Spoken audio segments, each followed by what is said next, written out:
Dino Costa.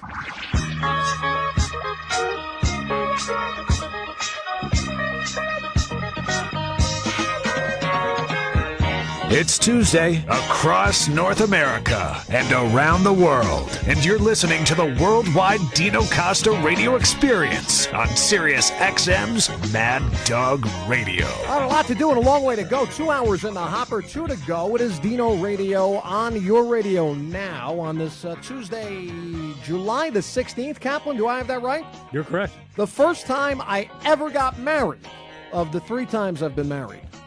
The first time was on July the 16th, 1983. So I'm celebrating, this would have been my what? My 30th anniversary? 30th, yeah. Wow. We were too young. I was 20. She was a babe in the woods. She was 18. She was ready, though. I wasn't. That's the depressing part. Memories. 888 Mad Dog 6. Shut up, Mr. Joshua. 888-623-36 and 46. Kaplan producing until 8 o'clock out on the West Coast.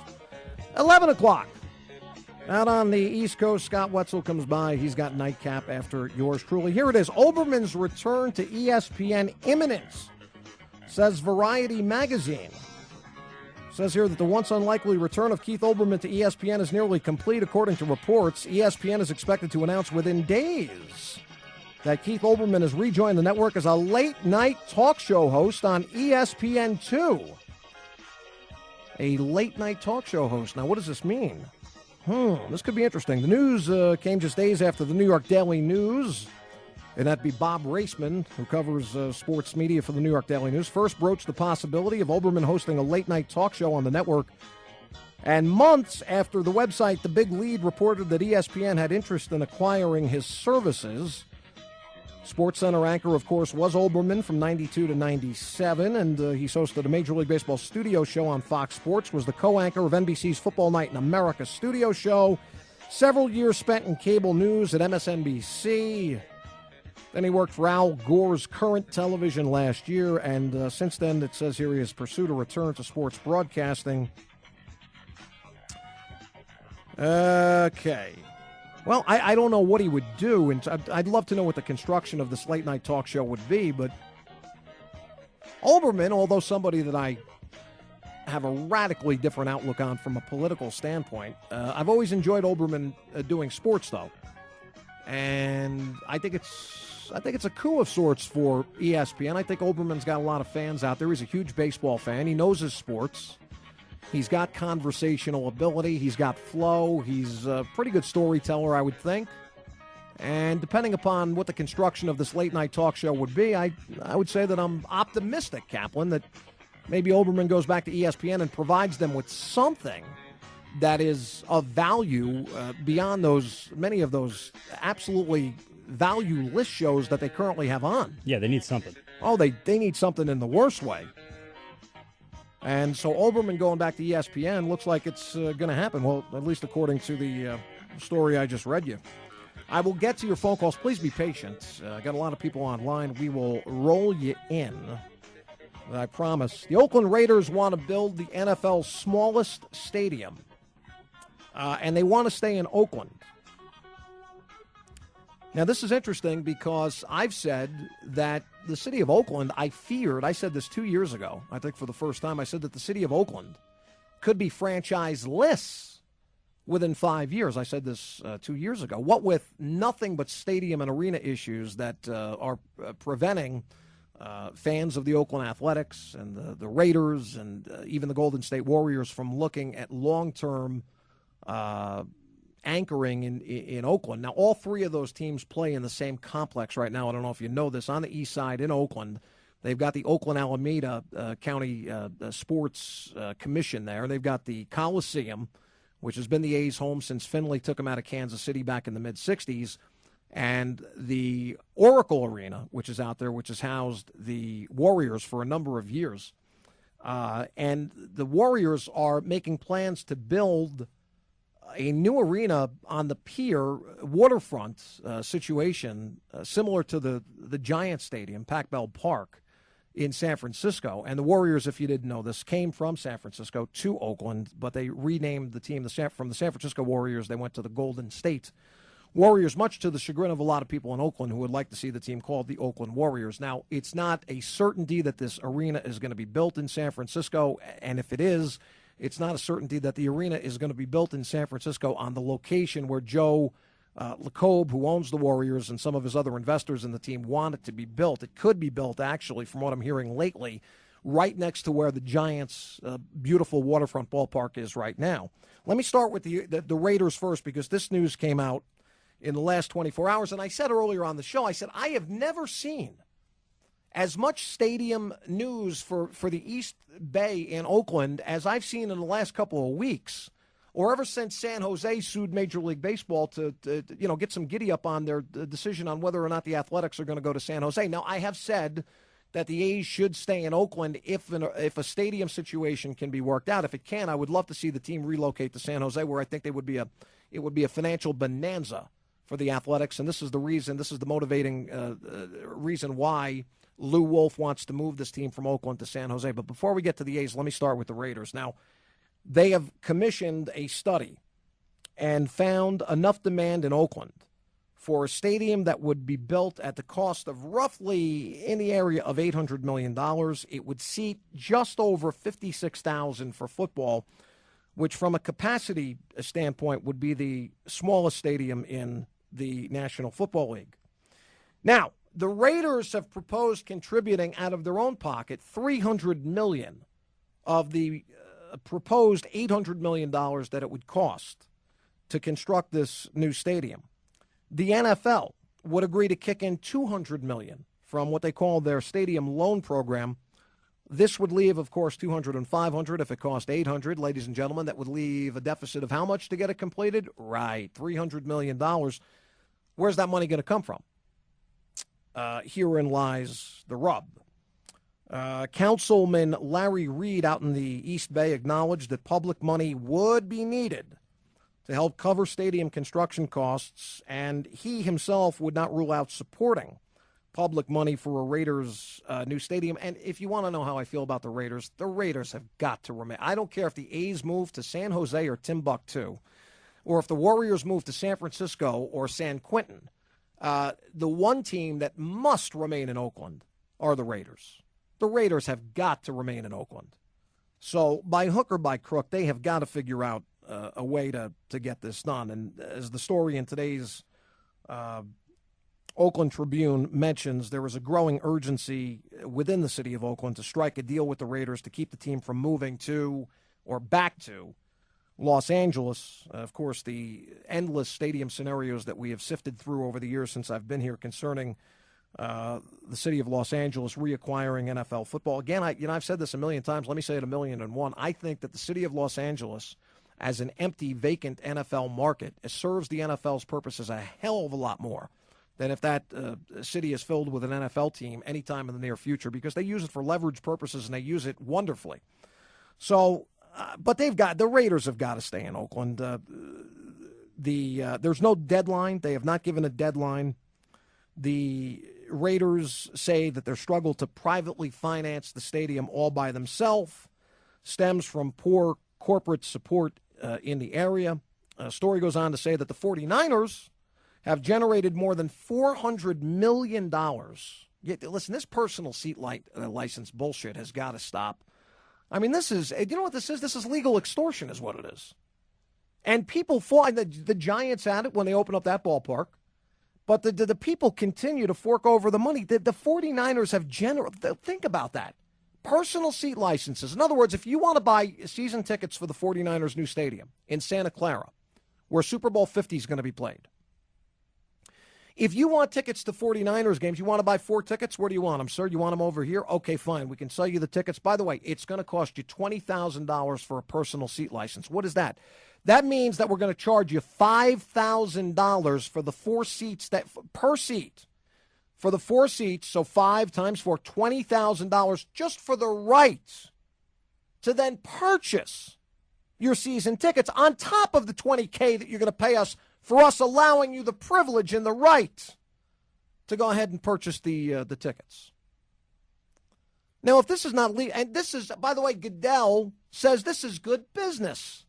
And Goodell says this is good investments made on behalf of NFL ticket buyers, these personal seat licenses. And the 49ers have generated more than $400 million to date from what? From seat license purchases alone. Alone! The 68,500 seat stadium in Santa Clara that the 49ers are going to open soon is going to cost $1.3 billion, compared with the Raiders say it's going to cost $800 million for theirs. $1.3 billion in Santa Clara, and $400 million has already been accumulated through the purchase of seat licenses for that stadium. By the way, if you think that the blue-collar Raiders are not going to invite the wine and cheese crowd in Santa Clara, guess what? It's going to happen in hardscrabble Oakland as well. The Raiders, according to the story in front of me, are projecting to take in about $100 million, certainly much less than the $400 million that the 49ers have taken in, but still $100 million from the sale of seat licenses. So if you're an Oakland Raiders season ticket holder right now at the Coliseum, you want to buy tickets to the Raiders' new stadium if it ever gets built, you want to buy season tickets, 4 tickets, 2 tickets, 6 tickets, 100 tickets, you got to pay a personal seat license as well. The Raiders, it says here, are the only Oakland team interested in the city's ambitious vision for transforming 750 acres around the current Coliseum into a sports and entertainment center with an adjacent biotech campus, it says here. And that basically is it. The Raiders say they want to get this done. They're going to need public support, so you keep your eye on that. And then we throw the Athletics into the fray. Now, the Raiders Stadium would be within a stone's throw of where they currently play at the Coliseum. The A Stadium would not.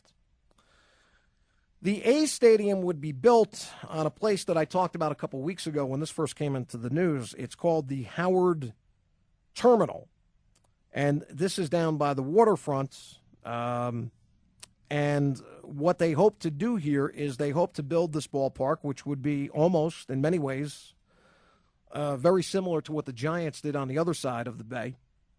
And there's going to be a lawsuit settlement that's going to be heard on Thursday of this week in Oakland. And it could potentially open the door for the A's, the city of Oakland, to develop a 50-acre Howard Terminal ballpark property. This is going to be just north of a shopping and, I guess, a public square that is called Jack London Square in Oakland. Baseball has expressed the preference in the past over putting a new athletics ballpark at this location rather than over the current Coliseum site. The city cannot roll up its sleeves, even if they get a favorable outcome with this lawsuit on Thursday that opens up the acreage to build a potential ballpark for the Athletics in Oakland down by the waterfront. The city could not roll up its sleeves and see how viable the redevelopment option for a ballpark is for this proposed site until there's an environmental impact report. They don't do an environmental impact report until they get a detailed redevelopment plan, whether that includes or doesn't include a proposed new ballpark for the Oakland Athletics. Now, this is irrelevant in a lot of ways. A's fans here are caught betwixt and between. Now, on one hand, I feel that the best option is to keep the Athletics in Oakland, if possible. But Lou Wolf, John Fisher, the guys that own the A's right now, have expressed no desire to keep the team in Oakland. And in fact, Wolf has gone on the record and has consistently reiterated that he does not believe that this ballpark location for the Athletics down near the bay on the water is feasible. I think that Wolf, personally speaking, is full of shit. I think Wolf just has his eyes set on San Jose, wants to bring the Athletics to San Jose because it is a much more seamless transition from a monetary standpoint, I think, to move the team from Oakland to San Jose. They hit the ground running, and the fans in San Jose would gobble up tickets, plus the corporate support in San Jose with all the IT companies, so on and so forth, much more extensive than in Oakland. But, look, if they can build this ballpark in Oakland, the Athletics should stay in Oakland. Now, if Fisher and Wolf and those people that own the A's don't want the team in Oakland, well, then baseball should force Lou Wolf at some point, especially if they get this deal done on a ballpark in Oakland, downtown by the water, they should get Wolf should be forced to sell this team. The guy who runs Clorox and I forgot his name, but the guy who runs, what's his name? The guy that runs Clorox, Don Naus, who's the CEO of Clorox, and it's a Fortune 500 company. He is willing to buy the Athletics and keep them in Oakland. So we keep our eyes on this, and of course the Warriors situation, which I've talked about before here, they're hoping to move that team back across the bay to San Francisco, but no shovels in the ground anytime soon there. So who knows? Maybe the Warriors do go back to San Francisco. Maybe the A's and the Raiders stay in Oakland. I certainly hope the A's will stay in Oakland, but if they cannot reach let's say they do let's say they come up with a ballpark design for this Jack London Square. They do the environmental impact report. It comes back unfavorably, and it says, you know what, if we put a stadium here, we run the risk of A, B, and C impacting the water system and, the surrounding area in all kinds of negative ways. If they can't I'll tell you this. Here's what I'll say. If they can't get a ballpark built down by the waterfront, which is what the city of Oakland hopes to do right now, then I think the A's should be permitted to move to San Jose. If they get the ballpark and the proper permits and the environmental impact report comes back favorably and baseball supports the A's staying in Oakland, then I think that Seelig, and this is asking a lot, of course, when you talk about Seelig, but I think Seelig should be able to direct Wolf to either keep the team in Oakland himself or sell to someone who will keep the team in Oakland. But if there's any one of the three teams that are still in Oakland right now that you say to yourself, one team above any other has got to stay in Oakland, I would say that team without question is the Raiders. So little news on that. And this big lawsuit and the culmination of it will come out on Thursday of this week, and we'll keep our eyes on that. 888-MAD-DOG-6, 888-623-3646. Back to the phones, hour number 3. The Warriors in Fort Hood, Texas. He leads it off on the phones. He's on the Dino Costa Show on this Tuesday. Hi, Warrior. Hey, Dino, always a pleasure for the Warriors to get a chance to speak to you. But I was listening, and the guy from Cleveland wanted to talk about rap music and country music. You know what? I'm older than you. You don't remember when we had those East Coast, West Coast cowboy feuds. And the number of people that, there was a guy shot in Vegas over it. Oh, man. I tell you, I'm glad. You know what? I'm glad I don't remember those times, Warrior. I've heard about them though. Those East Coast, West Coast cowboy feuds. Yeah, they got to be very problematic back in the 60s and 70s. Yeah, and that's why they did away with a lot of the cowboys and a lot of the westerns. I see. A fight between John Wayne and Dean Martin, believe it or not. Wow. But wow. Anyway, listen, I want to talk about this situation in Oakland. Things are looking good. First of all, I want to say that the entire A's fan base hates the owner. He's really a front guy from Gap. Gap owns the Oakland A's. That's who owns the A's is Gap. Lou Wolf is merely a front man. The guy really wanted to own the Los Angeles Dodgers. He's a friend of Selig's, but Selig isn't doing him any favors. The team needs to stay in Oakland. Here's the difference.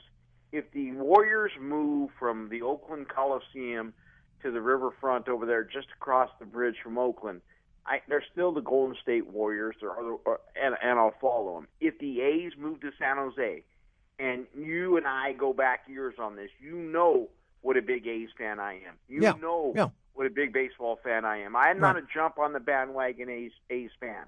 Been with them since day one or at the age of 8. If they move to San Jose, I'm done. They're no longer the Oakland A's. I don't follow them. I'm not making a trip. This isn't like the Raiders when they moved to L.A. and their games were on TV and you had a chance to see them. I attended 1 or 2 Raider games. It didn't matter that they were down and still in L.A. because you could still watch the games in the Bay Area. They still covered them. And I never even called them the L.A. Raiders until they moved back to Oakland, and then it took me years to do it.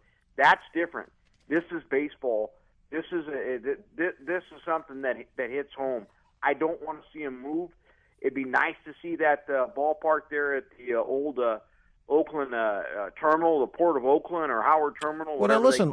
Yeah, now listen. You've been there, I would imagine. Yes, you've been down to this place where they want to build this ballpark. I've been there before. It's close to the old Oakland Army base, and I always thought that it'd be a great place. It's right on it's the equivalent to being on the other side of the Bay Bridge. It's easy to get to. The infrastructure there is good. It's a place. I've read an article today where they're dying for money. It only costs $40 million, which is undervalued for the property. It would help out the Port of Oakland, and it would keep the A's in Oakland. I'm all for it. I'm for anything. Even a move to Fremont is still close enough to Oakland. Well, I was going to ask you about that. You must have been reading my mind, because I was going to ask you. Listen, you just said if they go to San Jose, you're done being an athletics fan. If they had gone to Fremont, that would have been okay with you? It would have been okay, because why? They still would have been the Oakland A's. Because it's still the same market. It's still there. If they move they're still, close. Just because you border in the city, I mean, a lot of your big teams don't play in the actual city anymore. Well, how long would it take? They move to San Jose and they become it's a complete different right. market. Even Obviously, close, yes, right. It's a complete, utterly different market. Well, let me ask you this though. The Sharks. Well, let me ask you this. Let me ask you this though. If you get in your car, you're in Oakland, okay, and you leave for a game in Fremont, how long would it take you to get to Fremont? 30 minutes. How long would it take you to get to San Jose? Depending upon traffic, hour and a half. 90 minutes to get to San Jose from Oakland? I believe that's how far it is. See, I'm in Antioch, and I go two separate ways to get to 680 and 580 to get to the Coliseum. It's an hour and 20 minutes or so from where I live, and it's only 45 minutes to the Coliseum from where I live. So it's not just the driving distance. It's a completely different, different mentality. I understand. Oakland and San Jose is a bunch of yuppies. So now let me give you another scenario. The Warriors do leave Oakland. They go to San Francisco. They build this arena, and then LeCobe renames them the San Francisco Warriors. What do you do then? They were the San Francisco Warriors when I was a kid. So that's okay. Market. I don't have the same attachment. I don't have the same attachment to the Warriors having to stay in Oakland if they're in San Francisco and they stay. Do I want them to move? No. But when I was a kid, I went to games at the Cow Palace as a young kid. I went to game. Matter of fact, in '76, when the Warriors won it, they had to play 2 games at the Civic Coliseum in San Francisco because there was a rodeo or something at the Oakland Coliseum. I remember that I remember that when they beat the Bullets 4 straight in '75 to win it. Yeah. 8 days in May. Can you imagine they played 4 games in 8 days? Nowadays, that would take about 3 weeks. And who owned the team back then? Back then, it was Franklin Muley. There you go. He was an awesome guy with his little derby hat. Yep. You could see him at the games. He would engage fans.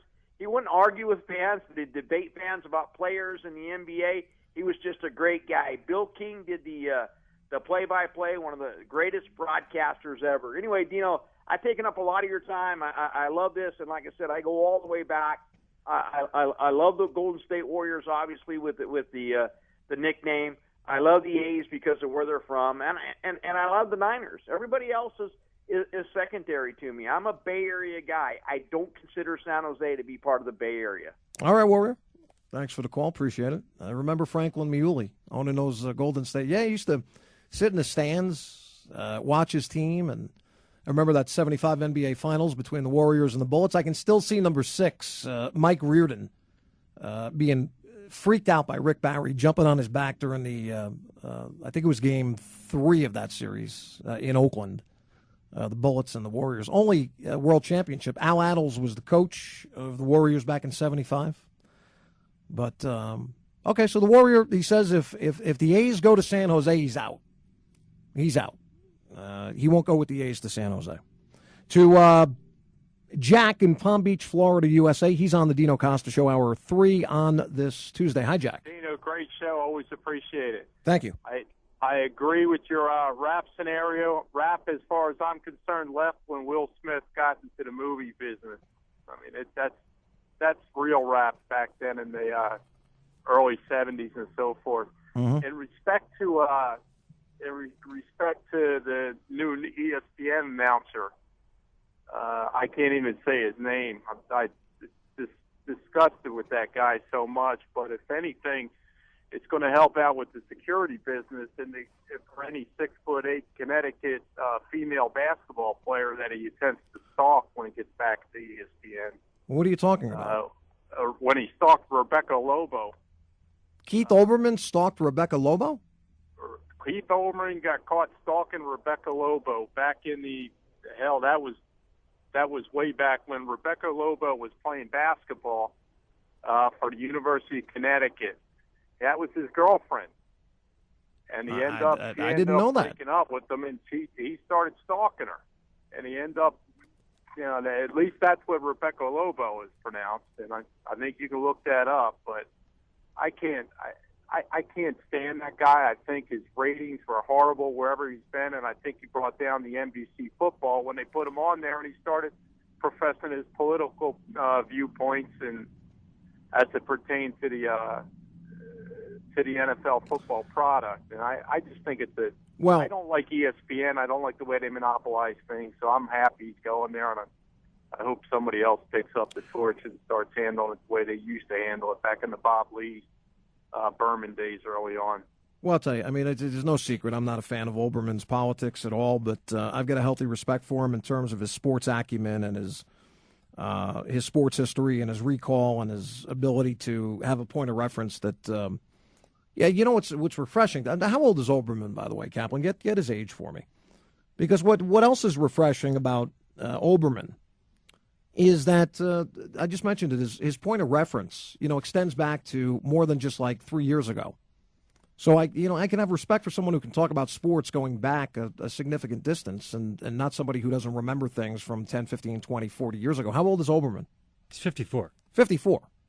So, he's seen a lot of sports. And now look, I mean, if he, Jack in Palm Beach, Florida is calling in and he doesn't like Olbermann's political ideology, I would imagine that part of the reason that Jack from Palm Beach, Florida likes my show is because he agrees with my political ideology. So, there's other people who listen to my show, don't like my political ideology, but listen to the show when I don't include that in any of my content. But it's a very subjective thing. I tend to take Olbermann at face value as a sports commentator and a guy who's talking about sports without thinking about what his political leanings are. Now, if he gets into injecting, which is his right to do, his leftist, liberal, bleeding heart, sympathy sort of a mindset into what he's talking about with sports, I would obviously disagree. And I'm probably, if I hear about it, I'm probably going to offer a rebuttal on my show. But, again, you say you like my show. If you like what I mean, it's probably because you agree with a lot of what I say. Not to say that there's people who don't listen to the show who don't like what I say and disagree with me and still listen to the show, because there's those people are out there. But you always take it with a grain of salt when someone says, I like you, I like what you do. Well, most times you like me and you like what I do because you agree with what I agree with. Essentially is what it comes down to. Liberal Kansas, and Robert is on the Dino Costa Show. Hi, Robert. Hey, appreciate you taking it, Dino. Happy X-anniversary, buddy. I guess, I'm just going to say it like this. Listening to Bug Selig yesterday with the Mad Dog, I came away listening to the sound bites thinking, I'm 43 years old, so, I'm not going to say I'm a historian, but, I can remember my first baseball game, and Bug Selig sat there and did that interview, and I thought to myself, this man is a little too old for the game, and his answers and some of his comments seem way out of touch with reality of where the game has gone and has gotten to, and to sit there and not rectify or take ownership of his part as a leader and a commissioner and supposedly a legendary commissioner. He needs to do the right thing. I think we've seen his last days coming soon, and if Bud Selig wants to be remembered for a guy that was for the players and for the game, and he wants to do the right thing, he needs to reinstate Pete Rose, bring the fans back that are like me, that know that Pete Rose is the most deserving person in baseball that should be living out his glory years, representing the game the way it used to be played, with heart, integrity, and for Bud Selig to sit there and tell me that the AL and the NL needs one representative of each team because it brings hope, quit blowing smoke up my ass, man. Because I don't sit in this truck and work my ass off every day to be able to afford to take my family and give them hope.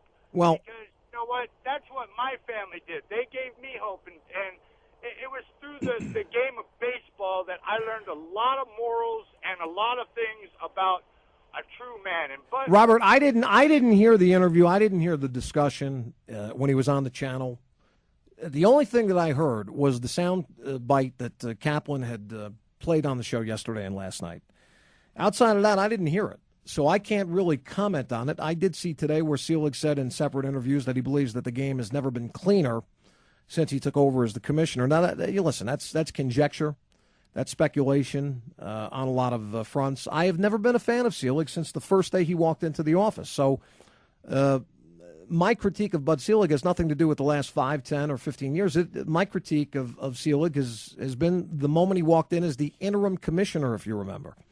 And I'm not a big Bud Selig fan, but I can't comment on the interview or the validity of some of the things or the invalidity of some of the things that Selig said based upon an interview that I didn't hear. So I'm sure that if Selig was on my show, I'm guessing now that the questions that I asked Selig and pressing Selig on a host of different issues would have been coming from a completely different angle than the way that Chris normally conducts his interviews with Bud Selig. If Selig's interview with Chris yesterday was on a par with interviews that I've heard previous where Chris has talked with Selig, but without knowing the overall contents of what was discussed, I can't really comment too much on that. But, I'm not a fan of Selig. I think he's an out-of-touch guy. He's been out of touch for a long time. I think he's a liar. I think that he doesn't do things in the better interests of the game that could be done. I think baseball is reactive versus proactive. And I've indicated a list of things that I do if I were baseball's commissioner over the years since I've been doing this national radio show. I've listed a bevy of things, a litany of things that should be done with baseball to make the game more vibrant, to make the game more accessible, to make the game more tangibly reachable and personal to baseball fans. So, I've been there and I've done that with Selig over and over again.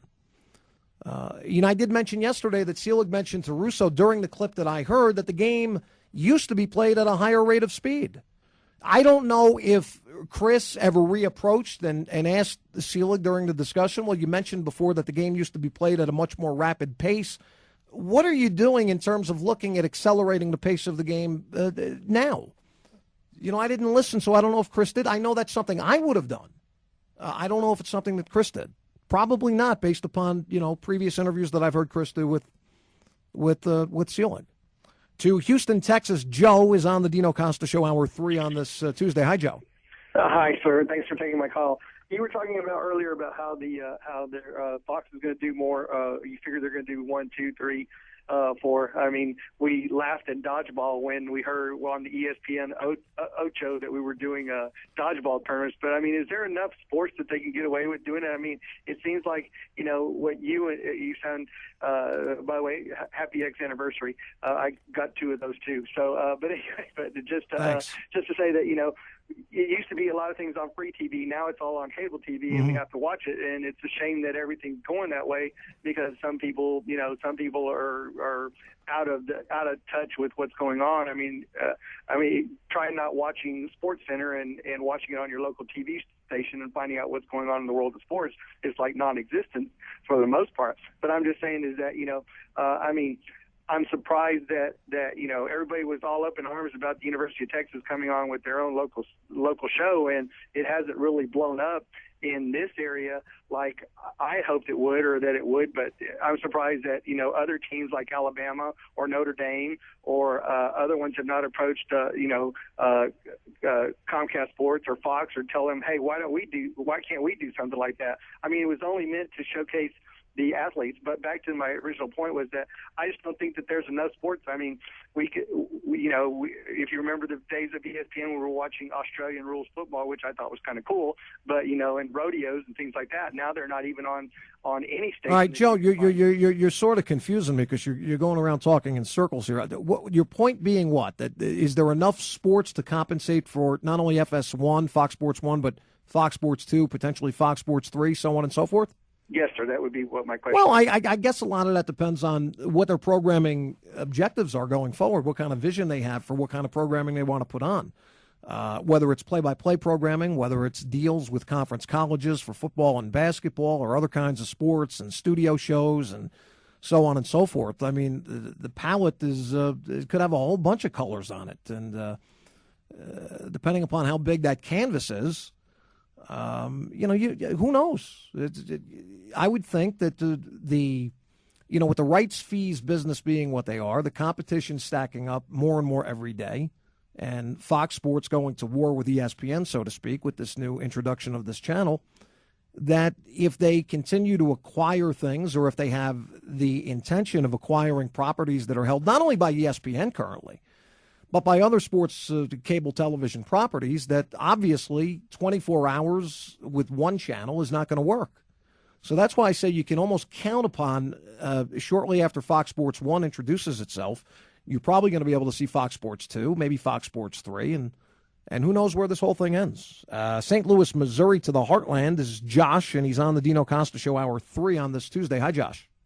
Hello, sir. I want to thank you for taking my call and first say that I love what you do, love what you say, love your opinions, and all the haters that keep calling Dog Show to complain about you, just brush them off and keep doing what you do. Well, thanks. That's all very right. nice.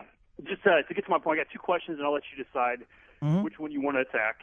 Right. First, I'm a huge St. Louis Cardinals fan, lifelong fan. I'm only 28, right, so not too long. We've got 6 guys that made it to the All-Star game. We are arguably one of the best teams in the MLB right now, yet I think we have, besides Molina, very little talent. So I was wondering, how are we doing so well? And maybe I have it wrong. Maybe we are that talented, and I'm just not seeing it. I think we're kind of a boring team to watch. Is it management? Is it something with the front office? Is it something I'm not seeing that's pushing us forward? That's my first question. Second question, and maybe you've covered this a lot and I've just missed it, is baseball more exciting and better with or without steroids? And I'll let you go from there. All right. Let me take the last question first. Is baseball more exciting with or without steroids? Personally speaking, I like the game as it's played now.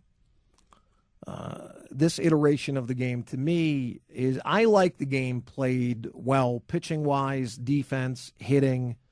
I'm not a guy who loves a lot of, I think that the rate that we saw during when the steroid craze was really, when the bubble was at its biggest zenith, and you had everybody and their mother hitting home runs. I felt like the statistic of the home run was significantly devalued. When you grew up watching baseball, if you're in my age category, you knew that the home run was the Lion King statistic in all of sports, certainly in baseball, and maybe even in all of sports. If you were a slugger and you could hit home runs, you could hit the ball out of the yard. I mean, that said something. And there were not a lot of guys that could do that on a regular and consistent basis. That's why hitting home runs over a long period of time was something that you marveled at. Guys that could hit the long ball as well and as consistently as they did, there were not many of those guys around. So that's why I say when everybody started hitting home runs, when you had little 5'10", 175-pound second baseman, hitting 25, 28 home runs, when normally they were hitting 8, 10, 12 home runs. That's why I say the statistic became devalued. So I like the game now much better, where there's more balance in the game. I think that and I speak about this all the time when I talk about the NFL has been losing that balance on both sides of the line of scrimmage. It's become so much more offensively geared. It's a great question to ask, and I kind of compare it and analogize it toward the NFL. You ask me, do I think that the NFL game is better now, or was the NFL game better pre-Roger Goodell? Is the NFL game better now, or was the game better when Rozelle was the commissioner and Tagliabue was the commissioner? I'll go with Tagliabue and Rozelle versus Goodell, because there was much more balance in the game. It was not the helter-skelter up and down the field, 100-yard indoor sort of a environment that seems to envelop the game all too often. Now there was much more balance. There was much more emphasis put on the running game. The running back position in football is something that is not nearly as important or conducive to an offense's success now as it was 10, 15, and certainly 25, 30 years ago. baseball to me is a combination of different skill sets. I like to see the good pitching. I like to see the timely hitting. I like to see defense, and I like to see the long ball. But I don't like to see the long ball in the incredible amount of times that we saw it back when the steroid bubble was at its height. Now, as far as the Cardinals are concerned, so I hope I answered your question. As far as the Cardinals are concerned, I don't find this team boring at all. I find this team to be very machine-like. I mean, you look at their record, they're 10 games above 500 on the road. They're in first place. They've made the seamless transition going away from Pujols and that era into and don't forget Duncan left and La Russa left. And I think the Cardinals are a model organization. Maziliak, the general manager, does a very nice job. I think that organization works in perfect harmony with one another throughout, from the major league franchise all the way down to the lowest rung of their minor league system. They just do nothing but continue to win. They have terrific pitching. I think this is what sets the Cardinals on their way. They're pitching more than anything. I mean, when you've got Wainwright at the top of your rotation, and Shelby Miller has been a revelation, and Westbrook. I mean, look at that. Where are the Cardinals in terms of team pitching, Kaplan? I would imagine the Cardinals are either first, second, or third in all of baseball in terms of team pitching. When you can throw out arms like Wainwright and Shelby Miller and Westbrook, and Lance Lynn has been, not as good this year maybe in terms of his earned run average as he's been in years past, but pitching is what sets the tempo with this team. Well, what are the Cardinals in team pitching? They're third. Third overall. Yeah. In the NL. Oh, in the NL. Yeah. Okay. So, Molina's having an incredible – I mean, you got a catcher that's leading the National League in hitting, in batting average, which is something that is almost never seen. But they're more about the team than anything else. You're not going to have a lot of guys that, you don't have a lot of sexy names. I mean, Beltran has been terrific. Holiday's a great player. I've liked Matt a lot since his days going back with the Rockies. I mean, they've got Pete Kozma playing shortstop. Freese is playing third. Matt Carpenter's at second. Alan Craig, I mean, there's your infield. But to me, the Cardinals are about Wainwright and Lynn and Shelby Miller and Westbrook, and their bullpen has been very good as well. They just have a team-first mentality. They're very shrewd in terms of the trades they make, the free agent acquisitions that they make. They don't break the bank. They bring in guys that fit the profile, the prototype of what being a St. Louis Cardinal is. It's a very, very well-run organization. Very well-run. To, who is it? It is Wilson, North Carolina. Robert is on the Dino Costa Show. Hi, Robert. Dino, how you doing? Hi, Guy. Love to listen to your show. I've called you about 3 times. I'm around your age. We grew up in the same time, so you kind of bring back some fond memories, when you talk about baseball and football back in the old days. Yeah, good stuff. One of the things I wanted to ask you about Roger Goodell, and I hear you talk about him a lot, and don't you think it's just really a simple fact that he's in over his head maybe a little too much, and he's just not capable of doing the job, because there's a lot of things that he does really. The fans don't like him, the players don't like him, obviously the union doesn't like him, and when you have everybody that doesn't like you, it's really difficult to get anything accomplished. And one of the examples I wanted to use is like on draft day, on draft night, when he's hugging all these players and acting like he's their best friend, and then a year from now he's going to be fining them $10,000 from some incidental hit. Yeah. So I kind of like to hang up and listen to your answer. And one other thing real quick, about the image of the NFL, I don't really, and you may disagree, but I don't like these players that wear their hair all down the back of their uniform and their long hair, and I don't think that looks good either.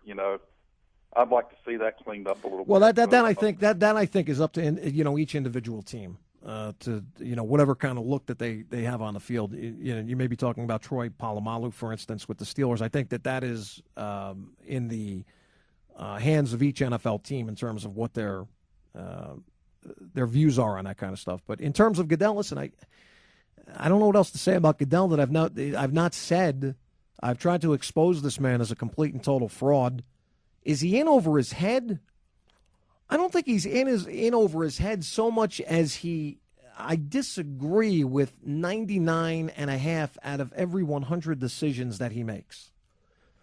That I disagree with 99.75 out of every 100 things that come out of his mouth that he says. I think he works to the detriment and not to the positive nature of the NFL. I think he is a control freak. I think he doesn't have a healthy respect for the competitiveness of football and the way that the game was meant to be played. I think he is on a power trip and has been for some time.